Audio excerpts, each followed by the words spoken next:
पूरे जोश और जुनून के साथ में आप सभी का क्या है स्वागत है। और गाइस देखो वाले अपन प्रोटीन स्ट्रक्चर्स को, यानी कि प्रोटीन की स्ट्रक्चर्स कौन कौन सी होती है। तो देखो गाइस मैंने आपको 4 स्ट्रक्चर्स बताई थी, प्राइमरी, सेकेंडरी, टर्शियरी और क्वाaternary। तो इन चारों स्ट्रक्चर्स को डिटेल से पढ़ेंगे। अब देखो गाइस आज के टॉपिक में आज का अपना मुद्दा क्या है, प्राइमरी स्ट्रक्चर यानी कि प्राथमिक संरचना। प्राइमरी कार्ड जानते हो ना, प्राथमिक लिखने की आवश्यकता है।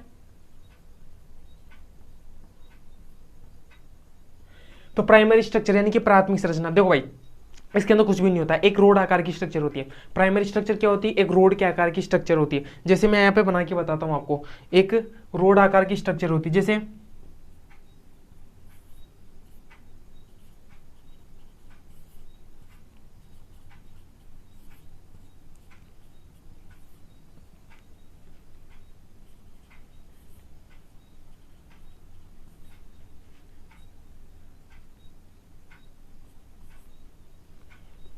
ये देखो गाइस, ये मैंने क्या बना दी, एक स्ट्रक्चर बना दी।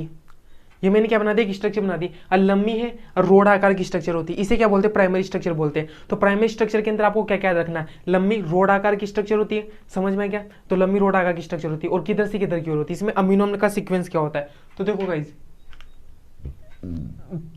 अमीनो अम्ल का जो क्रम होता है यानी कि सीक्वेंस जो होती है, श्रृंखला होती है, वो किधर से किधर की तरफ होती है, एन सीरे से। एन सीरे का अर्थ क्या होता है, NH2 से। NH2 से कार्बन सीरे की ओर यानी कि COOH की तरफ होती है। कार्बन सिरा यानी कि COH होता है। अब देखो इधर तो एन सिरा क्यों रहा है, इधर कार्बन वाला सिरा क्यों रहा, आपका उसका रीजन पता होना चाहिए। गाइस मैंने पेप्टाइड बॉन्ड का फॉर्मेशन बताया था।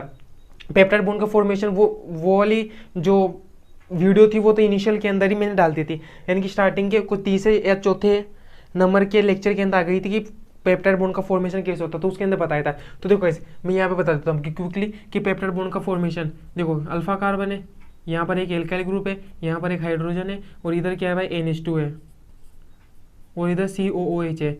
और एक दूसरा इधर है अल्फा कार्बन है, इधर COOH है, इधर हाइड्रोजन है, इधर एल्काइल ग्रुप है और इधर क्या है, NH2 है। तो देखो गाइस अब इधर क्या होगा, इसका तो OH और इसका जो एक हाइड्रोजन होता है वो जल बना के बाहर निकाल देगा। जल बना के बाहर निकाल देगा तो पेप्टाइड बॉन्ड बना। अब पेप्टाइड बॉन्ड बना तो इधर तो कौन सा सिरा रह गया, NH2 सिरा रह गया और इधर कौन सा सिरा रह गया, कार्बन वाला सिरा रह गया। तो जिस वजह से अमीनो अम्ल का क्रमिक सीक्वेंस किधर से किधर की तरफ होता है, एन सिरे से कार्बन सिरे की होता है। क्योंकि इधर जो एक पेप्टाइड बॉन्ड, एक क्या है अमीनो अम्ल, तो एक अमीनो अम्ल का तो कौन सा हो जाता है, NH2 वाला सिरा फ्री रहता है क्योंकि उसका COH वाला समूह क्या कहता है, बॉन्ड बनाने के अंदर काम आता है। दूसरे का जो NH2 वाला समूह काम आ जाता है, लेकिन COH समूह क्या रहता है, फ्री रहता है। तो एन सिरे से कार्बन सिरे की तरफ रहेगा ना, क्योंकि ये वाले दोनों समूह तो अंदर क्या आ जाते हैं, बॉन्ड बनाने के काम आ जाते हैं। जिस वजह से क्या होता है, एन सिरे से कार्बन सिरे की ओर होता है। अब देखो गाइस एन सिरे से कार्बन सिरे की ओर होता है, इतनी बात क्लियर।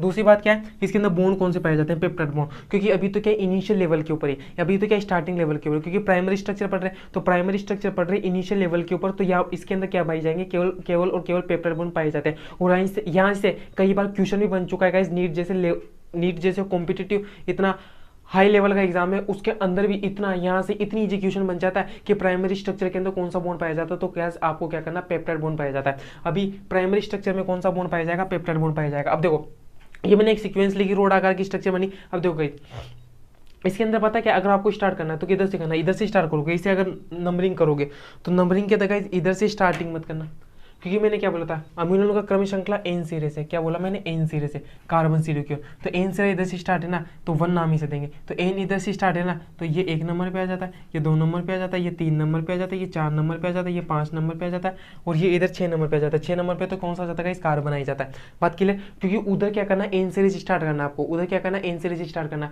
अब जैसे देखो अब आर्जिनिन को 1 नंबर मिला, यानी कि इससे क्या पता चलता है कि आर्जिनिन पहले नंबर पे, मिथुएनिन दूसरे नंबर पे, सिस्टीन तीसरे नंबर पे, ल्यूसीन चौथे नंबर पे और आइसोल्यूसिन 5 नंबर पे। यानी कि प्राइमरी स्ट्रक्चर से अपन को क्या पता चलता है कि कौन सा अमीनो अम्ल कौन सी पोजीशन के ऊपर है, यानी कि उसकी स्थलीय सूचना प्राप्त होती है अपन को। तो प्राइमरी स्ट्रक्चर से क्या पता चलता है कि कौन सा अमीनो अम्ल कौन सी जगह के ऊपर है, यानी कि उसकी पोजिशनल इंफॉर्मेशन पता चलती है। तो देखो भाई इस संरचना से, कौन सी संरचना से, प्राथमिक संरचना से क्या पता चलता है अपन को, अमीनो अम्ल की स्थलीय सूचना। स्थलीय सूचना बोले तो पोजिशनल इंफॉर्मेशन।